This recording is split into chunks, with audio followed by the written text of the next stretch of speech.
안녕하세요. 재무제표 파헤치기의 잔돈 사냥꾼이에요. 오늘은 지난 시간에 이어 주식회사 NC소프트의 재무제표를 살펴보는 시간을 가져보려고 해요. 다들 준비되셨으면 알아보러 가시죠. 오늘은 1번부터 10번까지 알아볼 예정이에요. 기업의 재무제표가 양호하거나 또는 양호해진다는 것은 그 기업이 돈을 잘 번다는 뜻이 되고 주가가 그에 맞춰 상승할 여지가 있다는 뜻이 됩니다. 따라서 재무제표 분석은 주가의 향방을 예측하는 지름길이라고 생각해요. 여러분들도 저의 영상을 꾸준히 봐주신다면 분명히 좋은 기업을 보는데 감이 생기실 거라 확신합니다.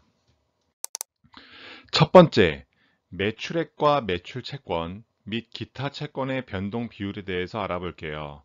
영업수익, 즉 매출은 2017년도부터 2019년까지 3년간 크게 변동이 없는 모습을 보이고 있어요.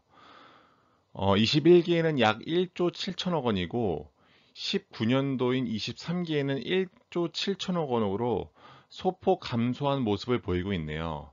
그에 반해 매출 채권 및 기타 유동 채권의 변동은 어떻게 변화했는지 살펴보면 21기에는 2천억 원, 그리고 23기에는 2,700억 원에 달하는 것을 알 수 있네요. 그러니까 21기에는 매출 채권이 영업 대비 한 11% 정도 되는데 23기, 즉 2019년에는 매출 채권이 영업 수익 대비 15%인 것을 알 수 있어요. 사실 매출이 늘어나면서 매출 채권이 같이 늘어나면은 자연스러운 현상이라고 볼 수 있겠죠.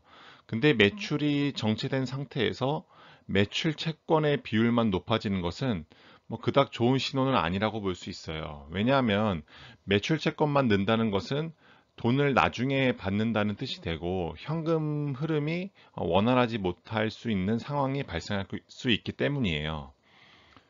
그러면 매출 채권 부분에서 대손 충당금이 얼마나 잡혀 있는지 추가로 한번 살펴보죠. 매출 채권이 쌓이면 안 좋은 이유는 앞에서 말씀드렸지만 일단 현금 흐름이 좋지 않을 수 있다는 점과 많은 매출 채권이 있다는 것은 대손 충당금, 즉 못 받을 금액에 대해서 미리 충당금을 쌓아야 하기 때문이에요. 보는 표에서는 매출 채권이 전기보다 60% 가까이 상승한 것을 알 수 있지만 대손 충당금은 오히려 준 것을 알 수 있어요. 그래서 최근 3, 4년도에 대손 충당금 설정 내역을 추가로 한번 살펴보면 설정률이 23기가 5.1%로 제일 낮은 것을 알 수 있어요. 대손 충당금 설정률이 적어졌다는 것은 그만큼 매출 채권에서 회수할 수 있는 금액이 상대적으로 커졌다는 것을 의미하고 매출 채권이 늘어난 염려를 일부 잠재울 수 있는 요소라고 볼 수 있겠네요. 두 번째, 법인세 비용 차감 전 계속 순이익과 세 번째, 영업이익 부문이에요. 먼저 법인세 비용 차감 전 순이익은 보시는 바와 같이 3년 연속 플러스를 유지하는 것을 알 수 있어요. 다만 23기에 순이익의 경우 전년 대비 많이 줄었다는 것을 알 수 있어요. 그 이유를 한번 살펴보면 여러 이유가 있겠지만 관계기업 투자 손익과 영업외 비용이 많이 늘어난 것을 알 수 있어요. 관계기업 투자 손익에 대해 주석의 자료를 좀 더 살펴보니 NC웨스트 홀딩스에서 지분법 손익이 1296억 원을 손실을 본 것을 알 수 있겠네요. 취득이 1338억인데 1296억 원의 손실을 봐서 당기 말엔 16억 7천만 원만 남아 있는 것을 알 수 있는데 이건 조금 의아하네요. 영업의 비용을 살펴보면 외환 차이가 작년보다 44억가량 더 큰 것을 알 수 있고 무형자산 손상차손이 62억이 발생한 것을 알 수 있어요. 여기서 말하는 무형자산 손상차손은 NC소프트가 새로운 게임 개발을 위해 투자한 연구 개발비가 포함되어 있을 가능성이 큽니다. 이를 생각한 것이 되겠네요. 올해 2020년 1월부터 6월까지의 반기 포괄 손익 계산서예요. 코로나19의 여파로 23기 반기 누적 영업이익보다 2배나 많은 4,500억 원의 영업이익을 낸 것을 알 수 있는데요. 뭐 이 정도의 기세라면 올해 말, 그러니까 즉 2020년 말에 1년 영업이익이 1조 가까이 될 것으로 예상하는 수 있을 것 같아요. 더불어 밑에 보이는 법인세 비용 차감 전 순이익에서도 전년도 누적 대비 2배가 좀 안 되게 증가한 것을 알 수 있어요. 반기 순이익의 경우에도 23기 누적 대비 24기의 누적이 약 1.8배에 달하는 것을 알 수 있어요. 코로나 언택트주의 효과가 재무제표에도 여실히 반영되는 것을 알 수 있어요. 네 번째, 자본 잠식 여부입니다. 보시는 바와 같이 지배기업이 소유주에게 귀속되는 자본 전체가 자본금 대비 압도적으로 큰 것을 알 수 있어요. 자본금이 지배기업의 소유주에게 귀속되는 자본보다 더 커져야지 자본 잠식이라고 하는데, 지금 같은 경우에는 전체 자본이 자본금보다 훨씬 크다는 것을 알 수 있죠. 따라서 자본 잠식은 전혀 걱정할 상황이 아니라고 할 수 있겠어요. 참고로 그 밑에 보면은 주석 25라고 써 있는 이익잉여금이 있는데, 거기에 보면은 2019년도 말 기준 약 2조 3,800억 원 정도의 이익잉여금이 있다는 것을 알 수 있죠. 다시 말해 회사에 한 2조 3천억 원 정도 쓸 수 있는 유보금이 있다는 뜻입니다. 참고로 한번 말씀드려 봤어요. 다섯 번째, 유무형 자산의 변동 여부예요. 보시는 바와 같이 유무형 자산은 비유동 자산에 속해 있답니다. 유형 자산을 먼저 살펴보면 21기, 22기, 23기에 걸쳐 지속적으로 상승한 것을 알 수 있어요. 주석으로 자세한 내용을 살펴보면 토지부터 건물, 사용권 자산까지 전부 취득한 것을 알 수 있는데요. 특히나 눈에 띄는 것은 기계장치와 사용권 자산입니다. 기계장치는 260억 원어치, 그리고 사용권 자산은 520억 원어치를 취득한 것을 알 수 있어요. 유형 자산이 늘어난다는 것은 좀 더 회사의 역량을 증대시키려는 조치라고 볼 수 있겠네요. 무형자산의 변동 내역을 살펴보면 기타 무형자산은 31억 원가량 취득했지만 산업재산권, 영업권, 그리고 기타의 무형자산의 상각과 손상에서 약 75억 원가량이 발생한 것을 알 수 있고, 기말 합계가 따라서 줄어든 것을 알 수 있어요. 또한 아래 주석을 보면 기타의 무형자산에 2,800만 원이 계상되어 있는데, 타사의 독점권에 대한 비용을 무형 자산화시켜 일정 기간에 나누어 비용 인식한다는 것을 알 수 있어요. 다시 말해 무형 자산이건 유형 자산이건 취득 후 일정 기간에 나누어 감가상각을 한다는 것을 알 수 있겠네요. 재고자산 증감 여부입니다. 노란색 재고자산을 보면 21기보다 23기의 재고자산이 약 4배가량 증가한 것을 알 수 있어요. 게임을 만드는 회사에서 무슨 재고자산이 필요할까라고 반문하실 수도 있겠지만, 이번 영상 전 1편을 보고 오신 분들은 눈치채셨을 수도 있을 거라 생각해요. 바로 게임과 관련된 상품 및 제품의 판매입니다. 우리가 리니지 게임을 좋아하게 되면 리니지 피규어, 그림, 여러 상품으로 파급 효과가 발생한다고 말씀드렸어요. 그것이 바로 재고 자산을 통해 나타나는 것이라고 볼 수 있겠습니다. 다만 전체 자산 대비 재고 자산의 비율이 아직은 많지 않다는 점은 인기 있는 게임들과 관련된 영화 제작 또는 피규어 제작, 아니면은 음반 발매 등 여러 분야에서 더욱 성장 가능성이 있다는 뜻이 되기도 할 수 있겠네요. 여기서 잠깐 연구개발비와 선수금에 대해서 조금만 살펴보고 갈게요. 연구개발비란 회사가 제품을 개발할 때 사용되는 비용이라고 할 수 있어요. 근데 연구개발비는 연구비와 개발비가 합쳐진 말인데요.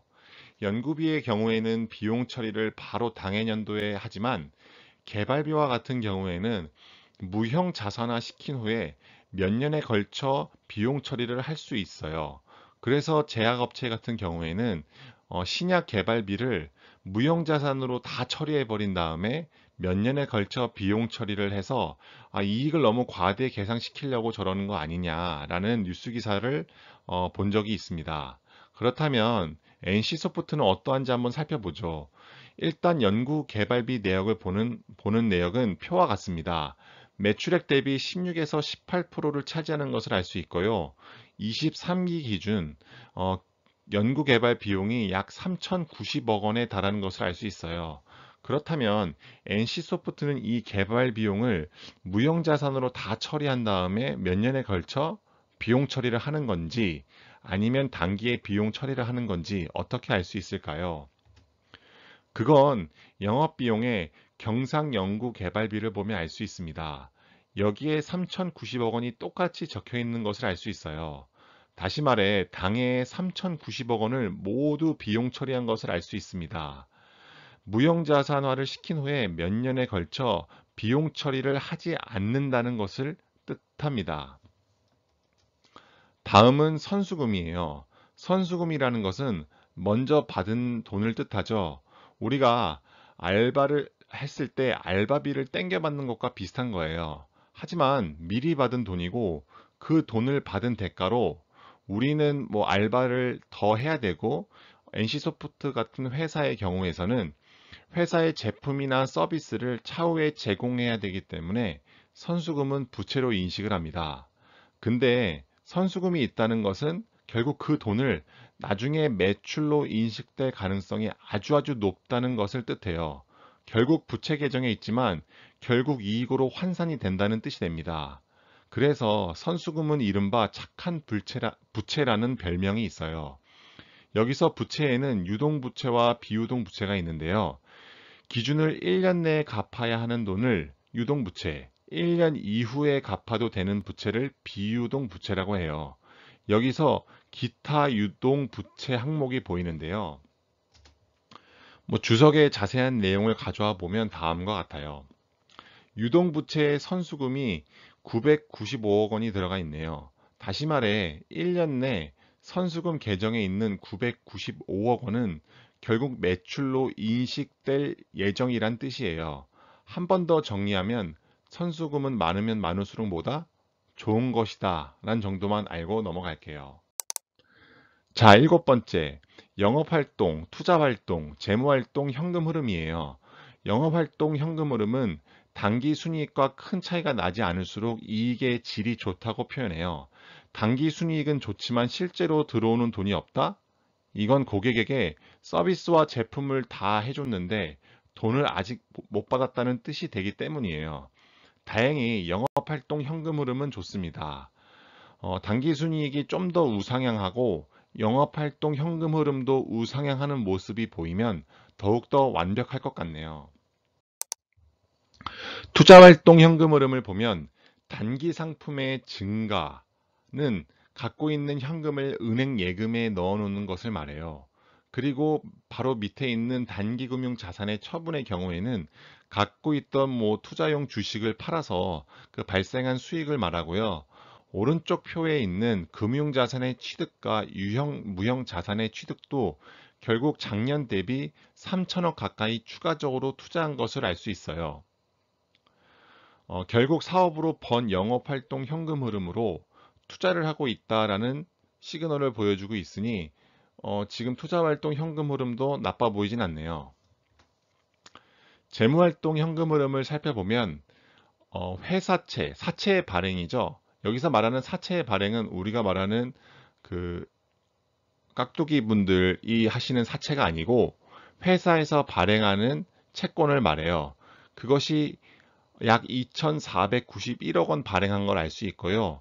바로 아래에 회사채 상환으로 1,500억 원을 한 것을 알 수 있어요. 결국 올해 순 증가분은 약 991억 원이 되는 것을 알 수 있겠네요. 2018년도에는 자기 주식 취득으로 약 2,746억 원을 쓴 것을 알 수 있어요. 자기 주식을 매입한 것까지는 긍정적, 부정적 요소가 아님을 알 수 있습니다. 여기에 더 나아가 자기 주식을 소각한다면 그건 유통되는 주식 수가 줄어들게 되고 주주가 갖고 있는 주식의 값어치가 올라가게 되기 때문에 호재라고 볼 수 있겠습니다. 대기업들이 자기 주식을 매입하는 이유는 훗날 있을지 모르는 적대적 M&A의 방어권을 갖고자 하는 사전 조치라고 볼 수 있어요. 자신과 우호적인 관계를 가진 기업에게 자사주를 대량 매도하여 우호 지분을 늘리는 것이지요. 결과적으로 기말 및 현금성 자산은 약 3천억 원에 달하는 것을 맨 아래에 보면 알 수 있겠네요. 참고로 앞에서 자본 잠식 때 잠깐 회사 이익 잉여금이 2조 3천억 원에 달한다고 했습니다. 그리고 지금 방금 2019년도 말 기말의 현금 및 현금성 자산은 3천억 원에 달한다고 했어요. 그러면 회사가 갖고 있는 전체 유보된 2조 3천억 원 중 현금으로 들고 있는 것은 약 3천억 원이고 남은 2조는 부동산 및 기타 자산으로 보유하고 있다는 것을 알 수 있겠죠. 자, 심플리 월스트리트의 애널리시스를 살펴보겠습니다. 오른쪽 스노우플레이크 애널리시스를 보면 재무 상태를 일컫는 헬스도 좋아 보이고요. 과거 실적인 패스트도 나쁘지 않게 보여지고 있습니다. 그리고 미래의 성장 가능성인 퓨처에도 좋은 점수를 받고 있네요. 다만 회사가 지금 가치 대비 적평가를 받고 있는지에 대한 밸류 부분에서는 다소 낮은 점수를 받고 있습니다. 과거 5년간 NC소프트는 18.6%의 단기 순이익 성장률을 보였고, 이는 경쟁업체 그리고 시장보다도 높은 수익률을 올린 것을 알 수 있어요. 또한 최근 1년에는 그 차이가 더욱 크게 벌어진 것을 알 수 있고요. 오른쪽 ROE 그림을 보시면 해당 산업보다 더 높은 ROE를 유지하는 것을 알 수 있어요.